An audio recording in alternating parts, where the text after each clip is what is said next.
Bonjour à tous, j'espère que vous allez bien.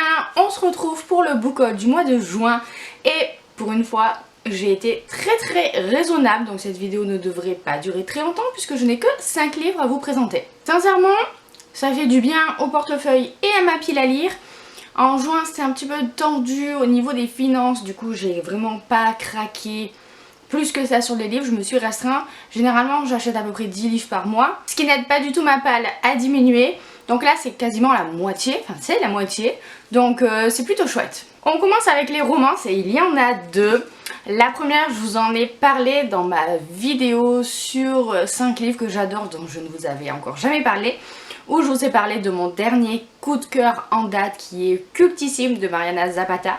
Je vous invite à aller voir cette vidéo là si vous voulez en savoir un peu plus, mais j'ai adoré ce livre, vraiment ça faisait très longtemps que je n'avais pas lu une romance qui m'a embarqué à ce point. Du coup je ne pouvais pas passer outre les autres livres de cet auteur que j'ai très envie de découvrir depuis. Et j'ai donc acheté Et puis quoi encore de Mariana Zapata, donc qui est paru chez J'ai lu dans leur collection semi-poche là. C'est de la slow romance, donc c'est une romance qui prend son temps pour démarrer, pour se mettre en place. Souvent ce sont des bouquins assez gros et voilà, j'ai tellement aimé Cultissime qu'elle aurait pu écrire n'importe quoi, je pense que je l'aurais acheté. Et là ça va parler de deux personnes qui travaillent ensemble, qui ne peuvent pas se blairer. Alors j'ai envie de vous dire, c'est encore plus mon domaine de prédilection, donc j'ai très hâte de lire celui-ci. Ensuite j'attendais sa sortie poche avec impatience, je me suis acheté La première fois qu'on m'a embrassée, je suis morte de Colleen Hockley. Cette romance, j'en ai entendu beaucoup de bien, elle a gagné un prix ou même plusieurs prix dans le prix des lectrices 2019 et elle m'intriguait beaucoup. Il y a une araignée au plafond. Oui, on savait déjà que j'avais une araignée au plafond, hein, mais là pour le coup c'est une vraie.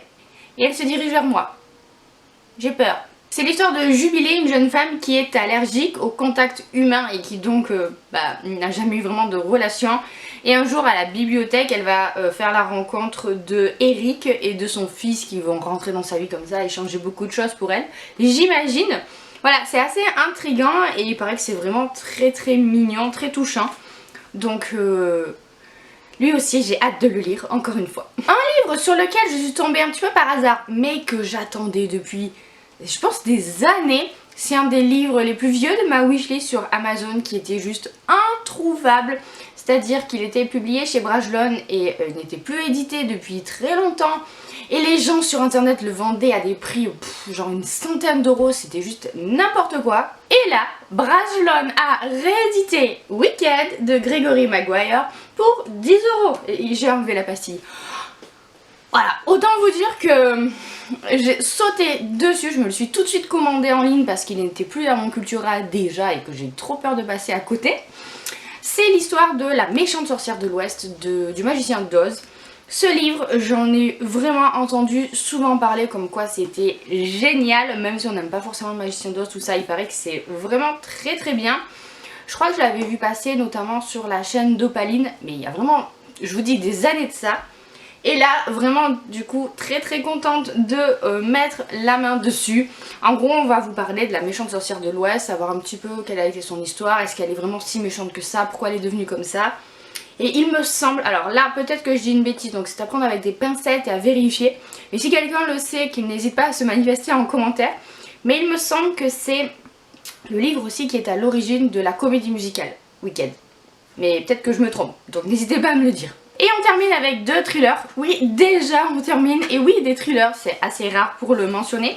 Je devais faire mon achat trimestriel à France Loisirs. Et du coup, je me suis pris Mon amie Adèle de Sarah Pinborough, que j'ai vu souvent passer et... en fait il m'intrigue et en même temps j'ai un petit peu peur de le lire parce que ça parle d'adultère et moi c'est quelque chose qui ne me plaît pas, hein. Je pense que c'est compréhensible et ça met un petit peu mal à l'aise ce genre d'histoire. Ça va être l'histoire d'une jeune femme qui va embrasser comme ça dans un bar un soir un homme, sauf qu'elle va se rendre compte ensuite que c'est son nouveau patron. Ce nouveau patron va tomber follement amoureuse d'elle, de son assistante donc, mais il y a une femme aussi au milieu, Adèle. Et cette femme va absolument vouloir devenir l'amie de la nouvelle assistante. Et voilà, ça fait une sorte de triangle amoureux un petit peu bizarre. Il y a des secrets et il paraît que c'est assez malsain. Donc ça m'intrigue plutôt pas mal. À voir ce que ça donne. Et pour rester dans les thrillers, alors celui-ci, en fait, l'été j'aime bien et de temps en temps lire un thriller, je me dis que ça peut être le bon moment. Mais j'avais envie d'un page turner. J'avais vraiment envie d'un thriller que quand on commence, on tourne les pages comme ça sans s'arrêter parce qu'on veut savoir la suite, ça nous accroche. Et en faisant ma petite recherche comme ça, j'ai vu qu'on mentionnait La fille du train de Paula Hawkins dans ce genre là, dans le genre vraiment tu commences à lire, t'es trop intrigué et t'as fini le bouquin sans t'en rendre compte.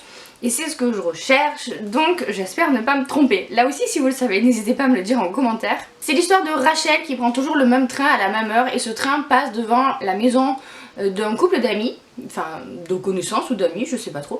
Et elle va observer des choses en fait à chaque fois qu'elle passe, des choses très étranges. Et voilà, j'en sais pas plus.